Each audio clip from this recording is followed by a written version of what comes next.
Hi hello ನಮಸ್ತೆ, welcome to my YouTube channel. ಇವತ್ತು ನಾನು ನುಗ್ಗೆಕಾಯಿ ಬೇಳೆ ಸಾಂಬಾರು ಮಾಡ್ತಾಯಿದ್ದೀನಿ. ಹೇಗೆ ಮಾಡೋದು ಅಂತ ಹೇಳ್ಕೊಡ್ತೀನಿ, ಬನ್ನಿ. ಈಗ ಸ್ಟವ್ ಆನ್ ಮಾಡಿ ಒಂದು ಕುಕ್ಕರ್ ಇಟ್ಕೊಂಡು ಅದಕ್ಕೆ 1 ಕಪ್ ಬೇಳೆ, 2 ಟೊಮೆಟೊ, ಒಂದು ಸ್ವಲ್ಪ ಅರಿಶಿನದ ಪುಡಿ, ಉಪ್ಪು ಹಾಕ್ಕೊಂಡು, ಹಾಗೆ ನುಗ್ಗೆಕಾಯಿನ ನಾನು ಕುಕ್ಕರಲ್ಲಿ ಬೇಯಿಸ್ಕೊಳ್ಳಲ್ಲ, ಸಪ್ರೇಟಾಗಿ ಒಂದು ಪಾತ್ರೆನಲ್ಲಿ ಬೇಯಿಸ್ಕೊತಾ ಇದ್ದೀನಿ. ಅದಕ್ಕೆ ಸ್ವಲ್ಪ ಉಪ್ಪು ಹಾಕ್ಕೊಂಡು ನೀರಲ್ಲಿ ನಾವು ಚೆನ್ನಾಗಿ ಕುದಿಸ್ಕೊಬೇಕಾಗತ್ತೆ. ನೋಡಿ, ನಾನು ಸಪ್ರೇಟಾಗಿ ಕುದಿಸ್ಕೊತಾ ಇದ್ದೀನಿ, ಇಲ್ಲ ಎಲ್ಲ ಕಲಿಸ್ಕೊಂಡು ಹೋಗ್ಬಿಡುತ್ತೆ. ಈಗ ನಾನು ಬೇಳೆ ಏನು ಇಟ್ಕೊಂಡಿದ್ದೆ ಅದಕ್ಕೆ ನೀರು ಹಾಕ್ಕೊಂಡು ಈಗ ನಾನು ಬೇಳೆನ ಬೇಯಿಸ್ಕೊತಾ ಇದ್ದೀನಿ ಕುಕ್ಕರಲ್ಲಿ. ಒಂದು 2-3 ವಿಷಲ್ ಆಗೋ ತನಕ ನೀವು ಬೇಳೆನ ಬೇಯಿಸ್ಕೊಳ್ಳಿ. ಅದಾದಮೇಲೆ ಈಗ ರುಬ್ಕೊಳ್ಳೋಕೆ ಏನೇನು ಬೇಕು ಅಂತಂದರೆ ಕಾಯಿ, ಒಂದು ಈರುಳ್ಳಿ,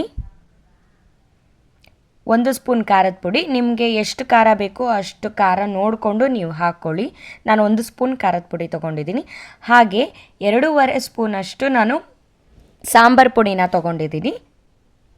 ನಾನು ಸಾಂಬಾರು ಪುಡಿ ಯೂಸ್ ಮಾಡೋದು MTR ಸ್ಪೈಸಿ ಸಾಂಬಾರು ಪುಡಿನ ಯೂಸ್ ಮಾಡ್ತೀನಿ ಯಾವಾಗಲೂ. ನಾನು ಟೇಸ್ಟು ತುಂಬಾ ಚೆನ್ನಾಗಿ ಬರುತ್ತೆ, ತುಂಬ ಸ್ಮೂತಾಗಿ ರುಬ್ಕೋಬೇಕಾಗತ್ತೆ. ಹಾಗೆ ಈಗ ನಾನು ಒಂದು ಸ್ಟವ್ ಆನ್ ಮಾಡಿ ಪಾತ್ರೆ ಇಟ್ಕೊಂಡು ಅದಕ್ಕೆ 3-4 ಸ್ಪೂನ್ ಎಣ್ಣೆನ ಹಾಕ್ತಾಯಿದ್ದೀನಿ. ಎಣ್ಣೆ ಬಿಸಿ ಆದ ನಂತರ ನಾವು ಒಂದು 1/4 ಸ್ಪೂನು ಸಾಸಿವೆ ಹಾಕ್ಕೊತಾ ಇದ್ದೀನಿ. ಸಾಸಿವೆ ಚೆನ್ನಾಗಿ ಚಟಪಟ ಅಂತ ಸಿಡಿಬೇಕು, ಆವಾಗ ಟೇಸ್ಟು ಚೆನ್ನಾಗಿರುತ್ತೆ. ಸೊ ಹಸಿ ಇದ್ದಾಗಲೇ ಅದು ಸಿಡಿಲಿಲ್ಲ ಅಂತ ಅಂದಾಗ ನೀವು ಆ ಈರುಳ್ಳಿ ಎಲ್ಲ ಹಾಕಕ್ಕೆ ಹೋಗ್ಬಿಡಿ, ಚೆನ್ನಾಗಿ ಬರಲ್ಲ. ಈಗ ನೋಡಿ, ಸಾಸಿವೆ ಚೆನ್ನಾಗಿ ಸಿಡಿತಾ ಇದೆ. ಅದಾದ ನಂತರ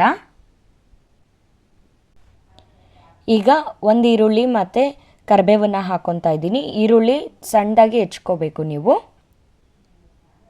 ಇದು ಸ್ವಲ್ಪ ಗೋಲ್ಡನ್ ಬ್ರೌನ್ ಆಗೋ ತನಕ ನೀವು ಫ್ರೈ ಮಾಡ್ಕೊಳ್ಳಿ ಎರಡೂ.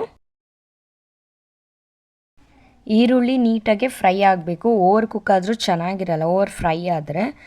ಸೊ ನೋಡಿಕೊಂಡು ನೀವು ಲೈಟಾಗಿ ನೀವು ಫ್ರೈ ಮಾಡ್ಕೊಳ್ಳಿ. ಲೈಟಾಗಿ ಗೋಲ್ಡನ್ ಬ್ರೌನ್ ಆಗೋ ತನಕ ನೀವು ಫ್ರೈ ಮಾಡಿಕೊಂಡ್ರೆ ಸಾಕು. ಈಗ ನಾನು ಹಿಂಗೆ ಹಾಕ್ಕೊತಾ ಇದ್ದೀನಿ. ಹಿಂಗೆ ನಾನು ಎಲ್ಲ ಅಡುಗೆಗೂ ಹಾಕ್ತೀನಿ, ಡೈಜೆಷನ್ ಚೆನ್ನಾಗಾಗುತ್ತೆ ಅಂತ. ಸೊ ನಾನು ಡಿಮಾರ್ಟ್ ಅವ್ರದ್ದು ಹಿಂಗನ್ನು ಹಾಕ್ಕೊತಾ ಇದ್ದೀನಿ, ಅವ್ರದ್ದು ಟೇಸ್ಟ್ ಕೂಡ ತುಂಬ ಚೆನ್ನಾಗಿರುತ್ತೆ. ಈಗ ನಾನು ರುಬ್ಬಿರೋ ಅಂಥ ಮಸಾಲೆನ ಹಾಕ್ಕೊತಾ ಇದ್ದೀನಿ. ನೋಡಿ, ನಾನು ಮಸಾಲೆ ಹಾಕ್ಕೊಂಡಿದ್ದೀನಿ. ಇದನ್ನು ನಾವು ಚೆನ್ನಾಗಿ ಕುದಿಸ್ಕೋಬೇಕಾಗತ್ತೆ.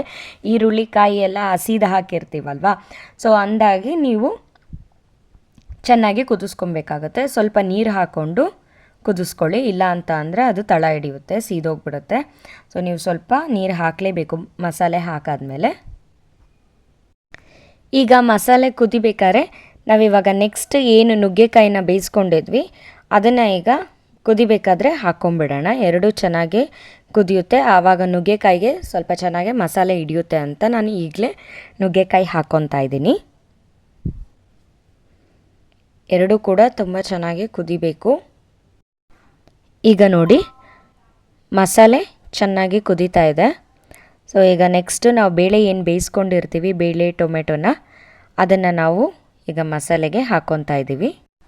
ಈಗ ಬೇಳೆ ಹಾಕ್ಕೊಂಡಾದಮೇಲೆ ನೀವು ನಿಮಗೆ ಸಾಂಬಾರಿಗೆ ಎಷ್ಟು ನೀರು ಬೇಕು, ಕ್ವಾಂಟಿಟಿ ಎಷ್ಟು ಬೇಕು ಅಂತ ನೋಡಿಕೊಂಡು ನೀವು ನೀರು ಹಾಕ್ಕೊಳ್ಳಿ.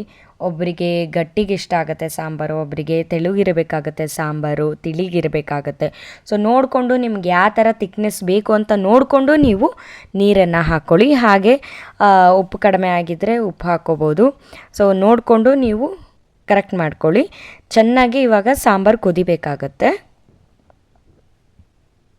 ಈಗ ನೋಡಿ, ಸಾಂಬಾರು ಚೆನ್ನಾಗಿ ಕುದೀತಾ ಇದೆ. ಸೊ ಕುದ್ದಾದಮೇಲೆ ನೀವು ಸ್ಟವನ್ನು ಆಫ್ ಮಾಡಿಕೊಂಡು ನೀವು ಇದನ್ನು ರೈಸ್, ಸಾಂಬಾರು ಮತ್ತು ಚಪಾತಿ, ರೊಟ್ಟಿಗೆಲ್ಲ ತುಂಬಾ ಚೆನ್ನಾಗಿರುತ್ತೆ. ಸೊ ಮನೇಲಿ ಟ್ರೈ ಮಾಡಿ ಹೇಳಿ ಹೇಗಿತ್ತು ಟೇಸ್ಟು ಅಂತ.